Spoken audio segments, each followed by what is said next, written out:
अगर आपको पता चले बीजेपी के नेतृत्व ने कितने निशान मार दिए।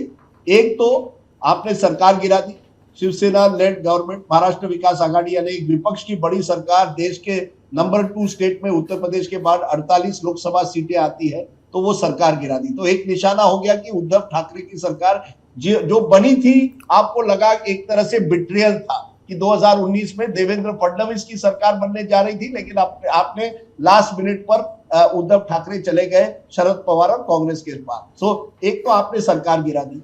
नंबर 2, आपने एक नया शिवसैनिक, एक नया पावर सेंटर खड़ा कर दिया एकनाथ शिंदे में, वो भी ऐसा जो कुणबी मराठा से आता है। अब कुणबी समाज जो है महाराष्ट्र में आबादी में सबसे ज्यादा है, यानी आपने एक तरह से एक जो कुणबी मराठा कम्युनिटी का एक लीडर तैयार किया है, एक नई शिवसेना का नेतृत्व करने के लिए। जैसे साहिल कह रहे हैं कि शिवसेना का बेस अपनी तरफ करने के लिए आपने एक तरह से उद्धव ठाकरे के बेस को खींचने की कोशिश की, यानी निशाना नंबर 2। निशाना नंबर 3, शरद पवार, क्योंकि देखिए शरद पवार ने अपनी एक छवि बना ली थी कि वो महाराष्ट्र के चाणक्य है। भले ही आप अमित शाह को दिल्ली में कहे चाणक्य है, लेकिन 2019 में शरद पवार ने उनको मात दे दी।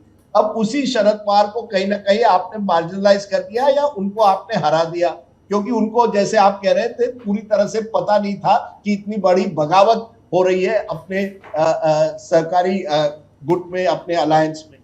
चौथी और जो बड़ी बात होगी जिस पर जरूर चर्चा होनी चाहिए वो थी फडणवीस। उनको भी आपने एक तरह से एक मैसेज दे दिया कि वो अपने आप को एक तरह से महाराष्ट्र का नंबर 1 नेता मान रहे थे कल तक, अब आपने उनको उप मुख्यमंत्री शिंदे जी जो उनके गवर्नमेंट में मंत्री हुआ करते थे उनके अंडर वो काम करेंगे एक तरह से। तो कहीं ना कहीं आपने कई निशानों को एक तीर से मारा है। ये बहुत सोची हुई राजनीति है सिद्धांत, साहिल बताएंगे, लेकिन 2 बजे 2:30 बजे रात को वडोदरा में देवेंद्र फडणवीस पहुंच जाते हैं इंदौर, वाया इंदौर। एकनाथ शिंदे पहुंच गए उसी शुक्रवार रात को, पिछले शुक्रवार को, और वो आए गुवाहाटी से। वहां 2-2:30 बजे रात को मीटिंग होती है जिसमें अमित शाह उनको एक तरह से उनसे बात करते हैं। बीजेपी के महाराष्ट्र के नेता मुझे कह रहे थे, राजदीप देखिए यहां हम सब एग्जीक्यूट कर रहे हैं हम, लेकिन असली निर्देश प्लानिंग सब दिल्ली में हो रही। तो आप सोचिए किस तरह की रणनीति से ये हुआ है। ये कोई ओवरनाइट ऑपरेशन नहीं था, कई महीनों से इसकी प्लानिंग हो रही है। इसमें कुछ लोग कहेंगे ईडी का गैर इस्तेमाल, जैसे आजकल लोग महाराष्ट्र में एकता देवेंद्र डायरेक्टरेट कहने लगे हैं जी। कल मैं सुप्रिया सुले का इंटरव्यू कर रहा था, उन्होंने कहा एक जमाने में एमएड यानी मास्टर इन एजुकेशन, लेकिन महाराष्ट्र में मनी एंड एनफोर्समेंट डायरेक्टरेट बन गया है। तो ये सब इस्तेमाल हुआ है, स्टेट पावर का इस्तेमाल हुआ है, एक मास्टर प्लान तैयार किया गया। आप उसे मैकियावेलियन कहिए या उसे कहिए कि ये चाणक्य नीति है, जो भी है, लेकिन इस प्लान में कई निशाने थे। शरद पवार, उद्धव ठाकरे, एकनाथ शिंदे को बढ़ाना, एक तरह से देवेंद्र फडणवीस को कमजोर करना, ये सब इस राजनीति में है। इसलिए मैं कहूंगा this was a chess game, शतरंज और कुश्ती दोनों खेले हैं। अब ये कौन खेले हैं ये सवाल है। मैंने इस बड़े महाराष्ट्र के बीजेपी के लीडर को पूछा किसने खेला ये गेम, इसे आप जानते हैं दिल्ली में कौन खेल खेलता है, तो मैंने कहा नंबर 1 या नंबर 2, क्योंकि महाराष्ट्र में आजकल इस तरह से नंबर 1 या नंबर 2। उन्होंने कहा देखिए नंबर 1 हो या नंबर 2, ये बिल्कुल बीजेपी के टॉप लीडरशिप ने ये गेम खेली है कि महाराष्ट्र पर किस तरह से कब्जा होगा। अब महाराष्ट्र में सरकार है, लेकिन दिल्ली के इशारों पर वो सरकार चलेगी, not based in Mumbai but what Delhi want. मुझे लगता है कि कम से कम देवेंद्र फडणवीस ने को लास्ट मोमेंट तक लगा था कि मुख्यमंत्री मैं रहूंगा। ये शिंदे जी का जो गूगली खेला गया, ये लास्ट 24 आवर्स में खेला गया, और उस गूगली में खेलते हुए देवेंद्र फडणवीस को पूरी तरह से ये नहीं बताया गया था कि आप उप मुख्यमंत्री रहेंगे।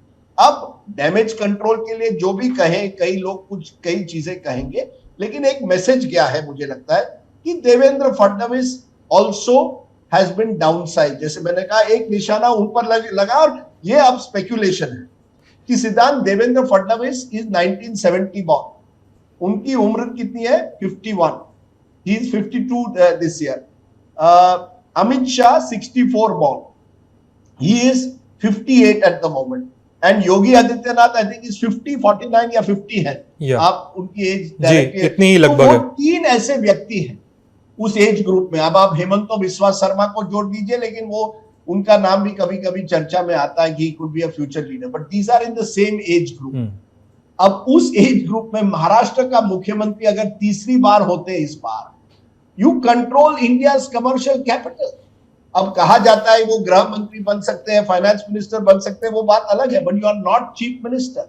There is no post like deputy chief minister, no official post आप बनाते हैं जी, तो आप स्पेसिफाई करते हैं वो पोस्ट देके किसी को। एंड कोई भी अगर anybody who knows Devendra Fadnavis, मैंने उनको एसएमएस किया था सिद्धांत पहली बार जब उद्धव ठाकरे ने रिजाइन कर दिया, I said Devendra ji you are on the come back train. तो तब तक उन्होंने मुझे एसएमएस के एक हफ्ते से जवाब नहीं दिए थे। उस दिन उन्हें कहा था वी विल टॉक लेटर, पर मुझे लगा कि कम से कम ही थॉट उनको, उनके जो नजदीकी है उनका तो मैं कह सकता हूं, उनको लगा 100% कि देवेंद्र जी मुख्यमंत्री बन रहे, इसलिए पोस्टर आए मी पुनः येणार, मैं फिर से आ रहा हूं। ये पोस्टर लगने लगे सोशल मीडिया पर, ये कैंपेन चलने लगा। ये हुआ गुरुवार की सुबह। अब गुरुवार की सुबह आपके समर्थक इस तरह के पोस्टर बनाते हैं, देवेंद्र फडणवीस ने उनको रोका तो नहीं था उस समय। अगर उनको पता था कि मैं मुख्यमंत्री नहीं बन रहा हूं, तो आपने ये सोशल मीडिया कैंपेन क्यों चलाया? क्योंकि Devendra Fadnavis is very conscious of his social media, और उनकी जानकारी के बिना नहीं चला होगा, ये भी बात तय है। बिल्कुल। तो मैं उस पक्ष का हूं कि ये लास्ट 3 घंटे में ये निर्णय लिया गया। पहले एकनाथ शिंदे का निर्णय सुबह ही लिया गया था, लेकिन देवेंद्र फडणवीस उप मुख्यमंत्री होंगे, इस पर थोड़ा विवाद जरूर हुआ होगा। ये कोई आशा, क्योंकि एक बीजेपी के नेता ने कहा I am surprise we have not called him to Delhi as a cabinet minister. एक पक्ष था जो कह रहा था why not bring him, Delhi आ सकते हैं, बड़ी अच्छी एडमिनिस्ट्रेटिव एक्सपीरियंस है, उनको दिल्ली बुलाइए। अब वो क्यों नहीं हुआ और उनको उप मुख्यमंत्री क्यों रहना पड़ा? Is it as a check on Eknath Shinde, is it temporary?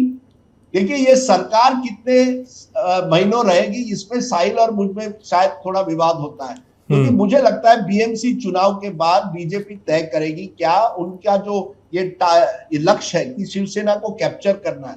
अगर वो सक्सेसफुल होता है तो वो चुनाव में जा सकते हैं कल उस कर्नाटका के साथ अगले साल। अगर नहीं होता है तो फिर 2024 में महाराष्ट्र के चुनाव होंगे। लेकिन देवेंद्र फडणवीस क्या अब पूरी तरह से बीजेपी के चेहरे रहेंगे या उनके साथ कुछ नए चेहरे आएंगे, ये समय बताएगा मुझे।